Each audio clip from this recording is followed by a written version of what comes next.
సార్వత్రిక ఎన్నికలకు సంబంధించినటువంటి ఫలితాలు జూన్ 4వ తేదీన విడుదల కాబోతున్నటువంటి నేపథ్యంలో టీడీపీ కూటమి గనక అధికారంలోకి వస్తే టీటీడీ చైర్మన్ ఎవరు కాబోతున్నారు అనేది ఇప్పుడు సర్వత్రా చర్చనీయాంశంగా మారింది.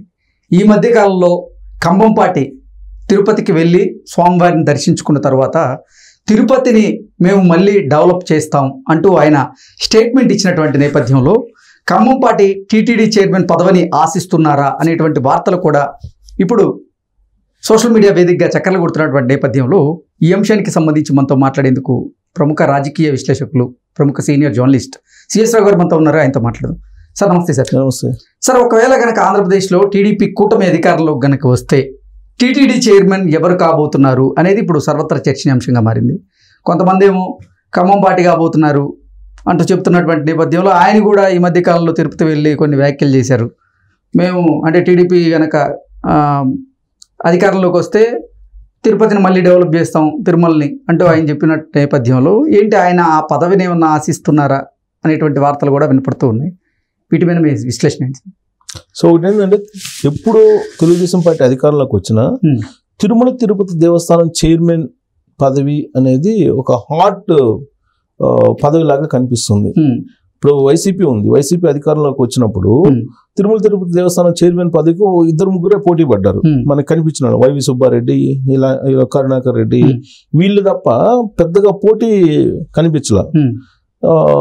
కానీ తెలుగుదేశం పార్టీ అధికారంలో ఎప్పుడున్నా సరే తిరుమల తిరుపతి దేవస్థానం చైర్మన్ పదవికి బాగా పోటీ ఉంటుంది. ప్లస్ దాన్ని ఆశిస్తున్నటువంటి వాళ్ళు కూడా ఎక్కువ ఉంటారు. అదేంటో మరి తెలీదు. అదే వైఎస్ఆర్ కాంగ్రెస్ పార్టీ అంటే వైవి సుబ్బారెడ్డి 2 సార్లు చైర్మన్ అయ్యాడు వరుసగా. కరుణాకర్ రెడ్డి ఆల్రెడీ అంతకుముందు ఒకసారి చేశాడు, మళ్ళీ ఇప్పుడు ఆయన అయ్యాడు. ఇక ఈవో ధర్మారెడ్డి అయితే పర్మనెంట్. రాజశేఖర రెడ్డి బతికున్న రోజులు ఆయనే. ఇప్పుడు జగన్మోహన్ రెడ్డి అధికారంలో ఉన్నంతకాలం ఆయనే ఉన్నాడు. సో ఇక పర్మనెంట్ వాళ్ళకి, పర్మనెంట్ వాళ్ళే ఉంటారు, వాళ్ళే చేస్తుంటారు. అక్కడే అన్యమత ప్రచారం జరుగుతుంటుంది, క్రిస్టియన్ ప్రచారం జరుగుతుంటుంది అనేది వాళ్ళ మీద ఆరోపణలు ఎన్నో ఉంటాయి. ఎన్నున్నా కానీ వీళ్ళే ఉంటారు, అక్కడ వీళ్ళే ఉంటారు, వీళ్ళే చేస్తుంటారు. సరే, ఈ మధ్యకాలంలో తిరుమల వెళ్ళి ఇచ్చినటువంటి వాళ్ళల్లో 190 మంది చెప్పే మాట ఏంటంటే, గతంలో తిరుమల ఎలా ఉండేది, ఇప్పుడు ఎలా ఉండేది అనేటువంటి ఫీలింగ్ మాత్రం 190 మందిలో ఉంది. దాని మీద ఆల్రెడీ హిందూ సంస్థలు కూడా కేసులు కూడా వేసినట్టున్నాయి. హిందూ సంస్థలు కూడా వాస్తవంగా కూడా తిరుమల పోయి వస్తున్నటువంటి ఫీలింగ్ లేకుండా చేశారు. అది నా సొంత ఫీలింగ్ కూడా అది. ఎందుకంటే నేను ఆ మధ్య వెళ్ళాను. ఆ మధ్య నేను తిరుమల వెళ్తే, తిరుమల మనం అలిపిరిలో అడుగుపెట్టిన దగ్గర నుంచి గోవిందనామాలు ఈ నలుమూలలా వినిపిస్తుంటాయి. 7 కొండలలో ఏ మూలకు వెళ్ళినా కానీ నీ గోవిందనామాలు వినిపిస్తూ ఉంటాయి. విచిత్రంగా గోవిందనామాలు అసలు లేకుండా చేశారు వీళ్ళు. గోవిందనామాలు వినిపించు. సార్ మేము చర్చించుకున్నాం, ఏంటి గోవిందనామాలు వినిపించట్లేదు అని. తీరా మనం దర్శనానికి వెళ్ళేటప్పుడు మనం ప్రధాన ద్వారం నుంచి ముందుకెళ్తే అక్కడ వినపడుతున్నాయి. పోనీ కంటిన్యూగా వినిపిస్తున్నాయి అక్కడ అంటే, ఆ కంటిన్యూగా అవి కూడా వినిపించకపోగా ఆడ పోయిన తర్వాత ఒక తన్మయత్వం వస్తుంది. వాస్తవంగా మామూలుగా అయితే వీళ్ళ గోవిందనామాలు ఆపేసి నెట్టుగా మాకండి గోవిందా, ఆడవాళ్ళు ఉన్నారు గోవిందా, మీరు నెట్టుగా మాకండి గోవిందా, పిల్లలు ఉన్నారు గోవిందా, పిల్లల్ని ఏడిపించమాకండి గోవిందా, ఇవి చెబుతున్నారు. గోవిందనామాలు బదులు ఇవి చెబుతున్నారు వాళ్ళు. అసలు అక్కడ తిరుమల అడుగు పెట్టినప్పటి నుంచి, అలిపిరి నుంచి ఎంతో తన్మయత్వంతో ఉండేటువంటి ఆ ప్రాంతాన్ని లాస్ట్కి నీకు తిరుమల లోపలికి వెళ్ళిన తర్వాత నేను చెప్పిన వినపడుతున్నాయి. మళ్ళీ మీరు మూల విరాట్ దగ్గరికి వెళితే అప్పుడు వినపడుతున్నాయి. ఈ మధ్యలో ఎక్కడ లేవు. అంటే అది ఇంటెన్షనల్గా చేశారా లేకపోతే ఏంటనేది తెలియట్లా. ఇప్పుడు నేనే కాదు, కొన్ని వేల మంది చెప్పేటువంటి మాట ఇది గోవిందనామాల విషయంలో. ఇక అక్కడ కన్స్ట్రక్షన్స్ చూస్తే ఇంతకుముందు ఎక్కడ పోయినా గార్డెన్స్ కనిపించాయి. ఆ గార్డెన్స్ ప్లేస్ లో ఇప్పుడు తిరుమల వెంకన్న టెంపుల్ వెంకన్న కూడా ఎత్తుగా ఈ అపార్ట్మెంట్ లాగా కట్టేశారు. ఈ మధ్యకాలంలోనే దాదాపు 1000 కోట్ల రూపాయల కాంట్రాక్ట్లు ఇచ్చారంట కన్స్ట్రక్షన్స్ కి. దాన్ని తిరుమల రూపురేఖలనే మార్చేశారు. బహుశా నేను అనుకుంటూ అవన్నీ చూసిన తర్వాత ఖమ్మంపాటి రామ్మోహన్ 2 రోజుల క్రితం తిరుమల వెళ్ళి ఆయన కూడా బాధపడి చెప్పుకుంటారేమో, లేదా నిజంగానే చైర్మన్ పదవిని ఆశించి ఉండవచ్చు. ఎందుకంటే అది చూసిన తర్వాత ఇది బాగు చేయాలి, దీన్ని రీకన్స్ట్రక్షన్ చేయాలి, దీన్ని రూపురేఖలనే మార్చేశారు అని ఫీల్ అయ్యి ఆయన చెప్పుండొచ్చు. ఓకే, 3 days బ్యాక్ ఏం వెళ్ళినట్టున్నాడు ఆయన. వెళ్ళి మీడియాతో కూడా మాట్లాడాడు. మీడియాతో మాట్లాడినప్పుడు తిరుమల ఫీల్ అనేది లేకుండా చేశారు అని ఆయన బాధపడ్డారు. బాధపడుతూ దాన్ని మళ్ళీ చేయాలి, మేము అధికారంలోకి రాబోతున్నాం, అధికారంలోకి వచ్చిన తర్వాత మేము మళ్ళీ గతంలో లాగా పూర్వ వైభవం లాగా మనం మళ్ళీ తీసుకొచ్చేటువంటి ప్రయత్నం చేస్తాము అని చెప్పి ఆయన చెప్పారు. ఆయన వ్యాఖ్యలు చేసిన తర్వాత తెలుగుదేశం పార్టీలో జరిగిన కొంతమంది ఆయన అభిమానులు, లేకపోతే ఆయన తెలిసినటువంటి వాళ్ళు, లేదంటే ఆయన శ్రేయాభిలాషులు ఆయన చైర్మన్ పదవిని ఆశిస్తున్నారేమో, అందుకే అలాంటి వ్యాఖ్యలు చేసి ఉంటారు అనేటువంటి అభిప్రాయాన్ని వ్యక్తం చేస్తున్నారు. పైగా ఆయన రాజ్యసభ కి అంతకుముందు బాగా ట్రై చేశారు.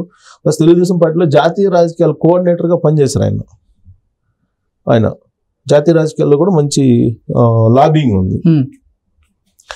తిరుమలకి వచ్చేది అంతర్జాతీయంగా వస్తుంటారు అందరూ, అంతర్జాతీయంగా అనేక మంది ప్రముఖులు వస్తూ ఉంటారు. ఈయన కూడా కొంచెం నేషనల్ లెవెల్లో కొంచెం కోఆర్డినేట్ చేసే రోల్ ఎప్పుడు పోషించేవాళ్ళు తెలుగుదేశం పార్టీలో. పరిచయాలు కూడా హై లెవెల్ కాంటాక్ట్స్ ఉన్నాయి. బహుశా ఆ కోణం నుంచి ఆలోచిస్తే బహుశా ఆయనకి ఏమన్నా ఇస్తారేమో తెలియదు. బట్ ఆ పదవిని ఆశించే వాళ్ళల్లో ఇప్పుడు రఘురామకృష్ణరాజు కూడా ఉన్నారు. రఘురామకృష్ణరాజు కూడా తిరుమల గురించి ఈ మధ్య కాలంలో ఆయన కూడా మాట్లాడారు. తిరుమలని అసలు నామరూపాలు లేకుండా చేశారు. రఘురామకృష్ణరాజు గారికి రకరకాల పదవులు వస్తాయి, ఆయన కూడా ఆశిస్తున్నారంటూ రకరకాల వార్తలు వస్తున్నాయి. అంటే ఆయన స్పీకర్ పదవిని ఆశిస్తున్నారని, ఆయన స్పీకర్ పదవి తీసుకుంటే జగన్మోహన్ రెడ్డి గనక ప్రతిపక్ష నాయకుడిగా ఉంటే అధ్యక్ష అని ఆయన గౌరవంగా పిలుస్తారనే ఉద్దేశంతోనే ఆయన స్పీకర్ పదవిని ఆశిస్తున్నారంటూ రకరకాల ఆయన ఆశించట్లా. ఆయన అభిమానులు లేకపోతే వీళ్ళందరూ అలాంటి దృష్టి వస్తే ఎలా ఉంటుంది చూడాలి అనే కోరికతో వీళ్ళు చెప్పుకుంటున్నారు. ఆయన ఎక్కడ స్పీకర్ కావాలని చెప్పి ఆయన ఏం చెప్పలేదు. ఆయన చెప్పింది ఒకటే, ఆయన నర్సాపురం నుంచి పోటీ చేస్తానని చెప్పి అదొకటి తప్ప మిగతా ఏం చెప్పలా. ఆయన హోమ్ మినిస్టర్ చేయాలని కొంతమంది, హోమ్ మినిస్టర్ అయితే కనుక ఇప్పుడు ఆయన మ్యాన్ హ్యాండ్లింగ్ చేశారు కాబట్టి ఆ కసి తీర్చుకోవాలి అని చెప్పి కొంతమంది రకరకాల వాళ్ళ అభిమానులు. స్పీకర్ అయితే అధ్యక్ష అని చెప్పి పిలవాలి జగన్మోహన్ రెడ్డి, స్పీకర్ అయితే కనుక రఘురామకృష్ణరాజు, అప్పుడు జగన్మోహన్ రెడ్డి అసలు అసెంబ్లీలో ఏం చేస్తాడో చూడాలి, ఇట్లా వాళ్ళ భావాల్ని వ్యక్తం చేస్తూ వచ్చినటువంటి న్యూస్ అది. సో ఇప్పుడు ఆయన కూడా తిరుమల తిరుపతి దేవస్థానం పదవిని ఆశిస్తున్నారు. గతంలో కూడా రాజు సామాజిక వర్గానికి సంబంధించినటువంటి వాళ్ళు అక్కడ చాలా మంది బాగా చేసినటువంటి చరిత్ర కూడా ఉంది తిరుమల తిరుపతి దేవస్థానం మీద, కాంగ్రెస్ పార్టీ ఉన్నప్పుడు కూడా. తర్వాత ఇంకా తెలుగుదేశం పార్టీ నుంచి వేమిరెడ్డి ప్రభాకర్ రెడ్డి కూడా తిరుమల తిరుపతి దేవస్థానం చైర్మన్ పదవిని ఆశిస్తున్నారు. సో ఇలా చాలా మంది ఉన్నారు తెలుగుదేశం పార్టీలో. ఆ పదవిని ఆశించినటువంటి వాళ్ళు చాలా మంది ఉన్నారు, ఆశించేటువంటి వాళ్ళు. సో ఎందుకంటే అదేదో చేయడానికి వెసులుబాటు ఉంటుంది తెలుగుదేశం పార్టీలో. అదే వైఎస్ఆర్ కాంగ్రెస్ పార్టీ ఉన్నప్పుడైతే అక్కడికి వచ్చినటువంటి ఫండ్స్ ని ఎలా డైవర్ట్ చేసుకోవాలనేది ఆలోచిస్తారు తప్పితే అక్కడ దాన్ని బాగు చేయాలనేటువంటి ఆలోచన ఉండదు వాళ్ళకి అనేది బాగా అందరూ అనుకునేటువంటి మాట. ఈవెన్ వైవి సుబ్బారెడ్డి ఉన్నప్పుడు కూడా శ్రీవాణి ట్రస్ట్ కు సంబంధించినటువంటి ఆ డబ్బులకు సంబంధించిన కుంభకోణం ఏదో ఉంది, దాని మీద ఎంక్వైరీ చేయాలని చెప్పి చాలా డిమాండ్స్ కూడా వస్తున్నాయి ఇప్పుడు. సో కాబట్టి జెరూసలం ప్రచారం చేశారు అక్కడ తిరుమల తిరుపతి దేవస్థానం మీద అనేది తరచూ వినిపించేటువంటి ఆరోపణ వైఎస్ఆర్ కాంగ్రెస్ పార్టీ మీద. సో కాబట్టి తెలుగుదేశం పార్టీ అధికారంలోకి June 4న వచ్చే అవకాశం ఉందని సర్వేలన్నీ చెప్తున్నాయి. కాబట్టి ముందుగానే నామినేటెడ్ పదవికి అనేక మంది ప్రయత్నాలు చేస్తున్నారు.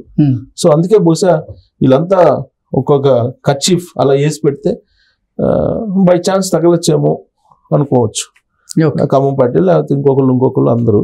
కాకపోతే ఖమ్మం పార్టీ ఈ మధ్య ఆయన వెళ్ళారు కాబట్టి తిరుమల ఆయన మాట్లాడారు కాబట్టి ఆయన పేరు వస్తుంది. బట్ ఆ పదవిని ఆశించే వాళ్ళు చాలా మంది ఉన్నారు. నేను అనుకుంటా వేమిరెడ్డి కానీ, రఘురామకృష్ణరాజు కానీ, లేదంటే ఖమ్మం పార్టీ కానీ ఇంకా చాలా మంది ఉన్నారు తెలుగుదేశం పార్టీలో. ఎన్ఆర్ఐస్ కూడా ఉన్నారు, వాళ్ళు కూడా ఎక్స్పెక్ట్ చేస్తున్నారు. ఒక మీడియా అధిపతి కూడా ఎక్స్పెక్ట్ చేస్తున్నాడు చాలా కాలం నుంచి ఆ పదవి కోసం. అవును, ఆ పదవిని ఆశిస్తానే ఆయన ఒక భక్తి ఛానల్ కూడా పెట్టారు ఈ మధ్య కాలంలో. రకరకాల వార్తలు వచ్చాయి. అదే చాలా మంది ఉన్నారు ఆ లిస్ట్ లో, ఎవరు ఫైనల్ అవుతారో చూడాలి. Okay sir, thank you so much. Thank you.